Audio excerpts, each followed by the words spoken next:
Hello and welcome to another Royal Reviewer channel episode. Today is the 15th of June 2021 and I'm going to be talking about a few things that have been happening over the past week. It is pre-recorded and it's not a live chat. So I'm hoping that you will comment in the comment section below everything that you feel and think about what I've said in this video.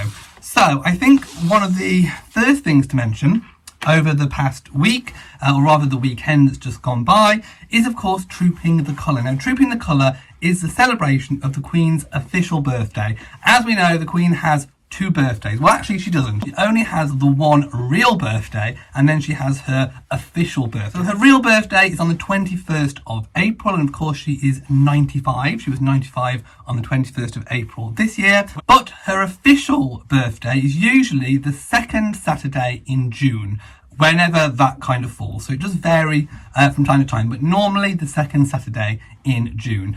So last year was the first kind of stripped back Trooping the Colour that we've seen forever.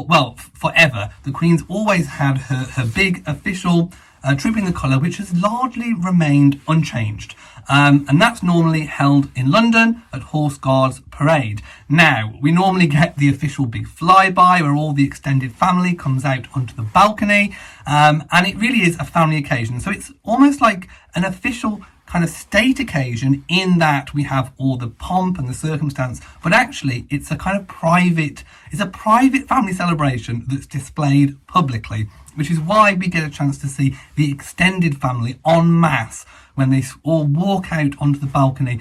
And we normally have that amazing moment where their eyes turn to the sky and we see the Red Arrows and all other different sorts of military aircraft passing over, paying their respects to the monarch on her birthday. Last year, because of COVID restrictions, things were different. We had a very stripped back Trooping the Colour that was held at Windsor Castle. Now, I made a video about that at the time, and I actually really enjoyed last year's Trooping the Colour. It felt a little bit more personal. I enjoyed seeing it in a different place for the first time, and I just thought it really, really worked. I really enjoyed it. So I have to say, although I was kind of disappointed, I wasn't really that it was another stripped back occasion this year, because like I say, not when the pandemic is over, we will be going back to the kind of, I think, the full size Trooping the Colours in London. So I just sort of thought to myself, well, let's just roll with the punches. Let's just enjoy what we have for what it is, and that is the fact that it is different.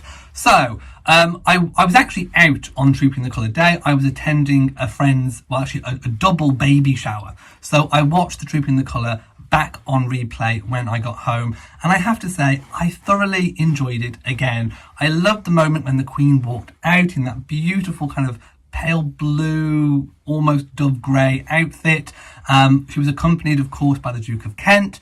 She walked out and she sat down on the single throne, a very nice kind of almost like cross-feature chair, and she looked like she was really enjoying the ceremony despite all the things that have been happening in her personal life. Of course, the passing of the Duke of Edinburgh, I'm sure, would have played heavy on her mind, but in recent years, since his retirement, he hadn't been attending Trooping the Colour anyway, so she's kind of used to, I suppose, attending it by herself. But normally she would have had, I think pretty much most of the royal correspondents agree that Prince Philip would always watch it on TV and give a very thorough kind of debriefing on how he thought the Trooping the Colour went, and he was not one to hold back on his opinion. So I'm sure she kind of misses that element of his contribution towards public life that I'm sure he still gave pretty much up to his last days. I loved all the music, the pomp, the circumstance. I mean, it must take so long to practice and rehearse all of the different musical elements, military elements. This year's Trooping the Colour was the turn of the Scots Guards to troop their colour. A moment full of pride for any regiment. It all went without a hitch. Like I say, it was really, really scaled back. It lasted about an hour and a quarter in total.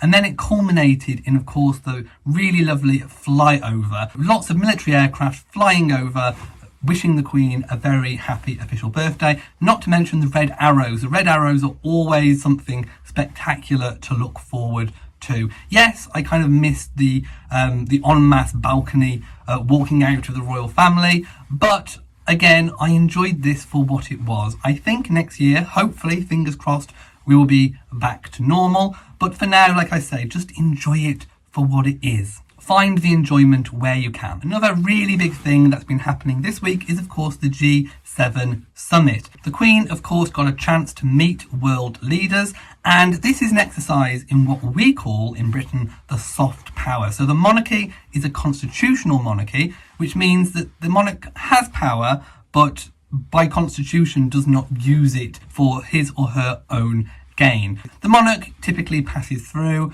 whatever the elected parliament decide. So, when the Queen meets political leaders, it's not in her own personal political power. It is a kind of soft power, which really helps benefit Britain, because the Queen can often forge relationships where politicians might not be able to. So, having a constitutional monarchy as a soft power is a really useful tool for Britain and any other country that has a monarchy too. One of the biggest meetings, which of course courted lots of media attention, was the meeting of the US President Joe Biden and his wife Jill, the FLOTUS, the First Lady of the United States. They of course met members of the royal family, including the Queen. We're going to start with Catherine, the Duchess of Cambridge, meeting Jill Biden. It was a fantastic meeting, and I think they kind of bonded over their love of kind of children's charities. Of course, the Duchess of Cambridge is really getting stuck into her work, which I think is going to be a lifetime effort of work towards the early years of a child's life and the way that that development affects them in later life. Jill Biden also has very similar interests, and it looked like they had a really lovely time together at a school. The Queen, of course, hosted Joe and Jill for tea at Windsor Castle, which of course remains a very private moment, but I'm sure that they would have enjoyed that. And the Queen really does enjoy meeting people. President Biden will be the 13th US president that the Queen has actually met in person, which is an extraordinary achievement, because when you think that a normal politician's lifespan, for example, in the US only runs 2 terms, in the UK it can go on, but typically, probably no more than 15 years, although politicians in the UK can get re-elected. So when you think that she's met 13 presidents, just think about how much she has seen, the conversations that she has had. It is remarkable. We also had a really funny moment from the Queen, who has a really good sense of humour. People don't often think that she has such a good sense of humour, but she does. So she was sat down and they were all having their photograph taken, and she joked, look like we're supposed to look like we're happy, which of course made everybody laugh. And she has a remarkable way of putting people at ease. Also, we had another funny moment at the big lunch. Now, the big lunch is going to form part of the Jubilee celebrations next year, but we had a big lunch as part of the G7 summit, and there was this really funny moment where there was a big, massive cake, and the Queen used a ceremonial sword to cut the cake. And when she was told that there is a normal knife to use, she said, "I know, but I find this more unusual." So of course, she's always looking at ways to entertain herself. And that is one example of this. The royal family are known for actually really, I suppose, kind of liking, or rather finding amusing when things go wrong. And like I say, they do often find new and interesting ways of making things interesting that normally would be the same. How many times can you cut a cake or cut a ribbon? If you can find ways and examples of making it different, making it fun, making it entertainment for everyone else and yourself, then I say go ahead and do it. Thank you for watching this video. If you have enjoyed it, then please give it a big old thumbs up. Don't forget to share on social media, and also do hit the bell so that you know whenever I upload a new video. Also, please do remember to subscribe to the channel. So, from me in Shropshire, mwah to you all, and goodbye.